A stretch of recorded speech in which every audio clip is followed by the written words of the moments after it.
Alam mga kaibigan, Admin Rich po to. Napansin ko lang na itong si Sara Duterte ay parang tuwang-tuwa siya na sinisiraan niya ang ating Pangulo Bongbong Marcos. Alam niyo mga kaibigan, dito sa sinasabi ni Sara, nagpapakita lang ito na siya isang napakalaking sinungaling at hindi niya alam kung saan siya lumulugar at hindi niya alam kung ano ang update at nangyayari doon sa administrasyon ng kanyang tatay. Biruin niyo mga kaibigan na sa video na ito ay pinapakita kung gaano kasinungaling ang Vice Presidente. Pinapakita din sa video na ito na talagang wala talaga siyang alam.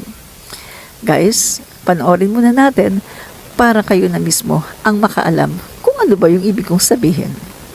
Eto yun. Papa na si Tatay Digong katong project na to Mindanao Railway mo na to'y paglaon sa taga Mindanao nga muuswa kung gulambang Mindanao pero gipahunong karon sa kasamtangang administrasyon sa imo ko Mindanao. Well, yes, sir, maupod na ang kuano.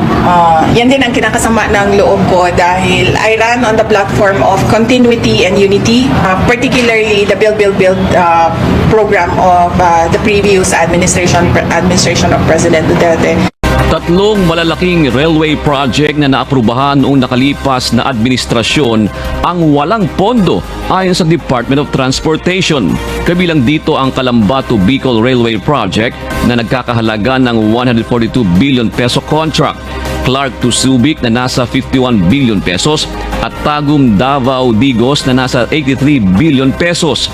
Ayon kay DOTR Undersecretary for Railways Cesar Chavez, umurong ang China para pondohan ang mga naturang proyekto. Ang totoo niyan, sa usapang diretso, nag-back out ang China. Umatras ang China to fund Calamba to Bicol, to fund Tagum Davao Digos, to fund Clark and Subic. Nag-back out sila. Yes. Samantala, inatasan na niya sila ni President Ferdinand Marcos Jr. na muling makipagnegosasyon sa Chinese government para sa mga proyektong ito. Kita niyo na mga kaibigan, parang tuwang-tuwa siya na talagang sinisiraan niya ang kanyang ka-unit team noon. Para nang sa ganoon ay bulihin at talaga namang putaktihin ng kanyang mga tagasunod na DD sheets.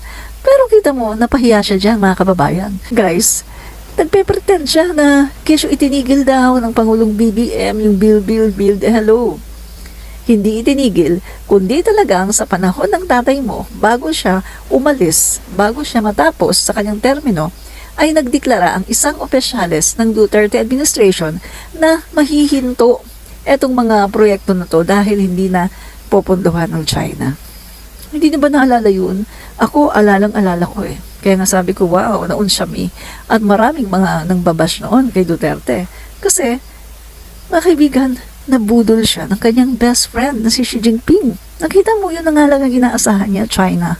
Diba? Minura niya ang Amerika, hindi naman siya nakipag-ugnayan at nakipagkalakalan sa ibang mga bansa, kundi sa China lang.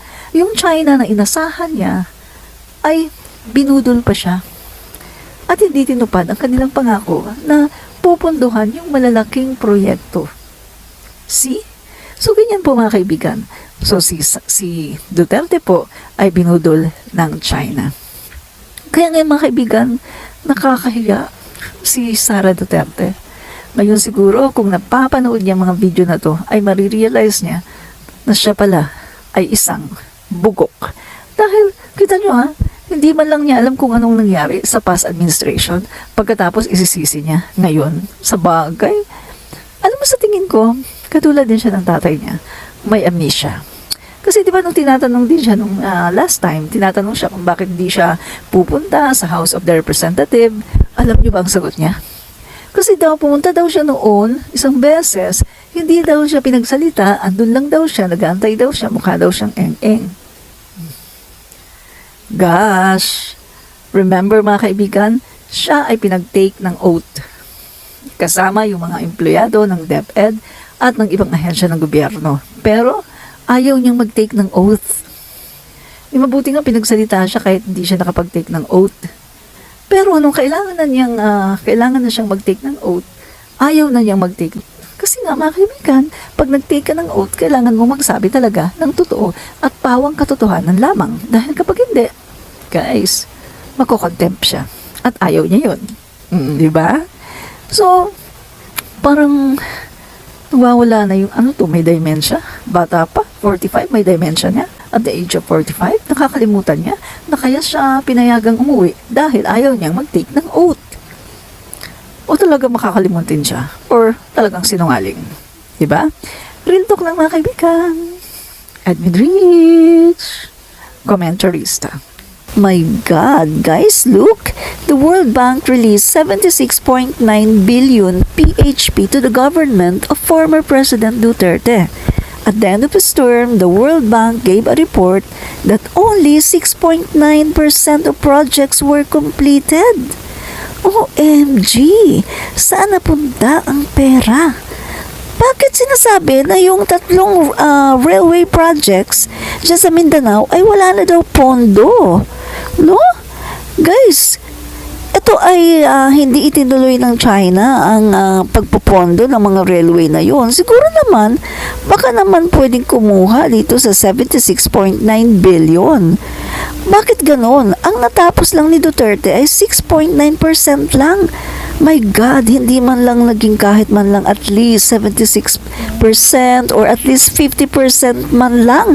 Pero ito, tingnan nyo, 6.9% lang talaga ang nakumpleto. My God! Ulitin natin ha. The World Bank released 76.9 billion PHP to the government of former President Duterte. At the end of his term, the World Bank gave a report that only 6.9% of projects were completed. So ano ngayon itong ginangal-ngal ni Sara Duterte na hindi daw itinuloy yung mga proyekto ng tatay niya? Mismo nga sa tatay niya nung ang tatay pa niya ang Pangulo ng Pilipinas, kita niyo 6.9% lang ang tinapos. Pagkatapos, wala na daw pera. Nasaan napunta ang mga pera? Yun ang tanong ng taong bayan. Puro talaga kayo, pagdating sa pera, kayong mga Duterte, nawawala na lang ang mga pera nang hindi alam ng taong bayan. Pagkatapos, pagdating sa accountability, galit kayo at ayaw niyo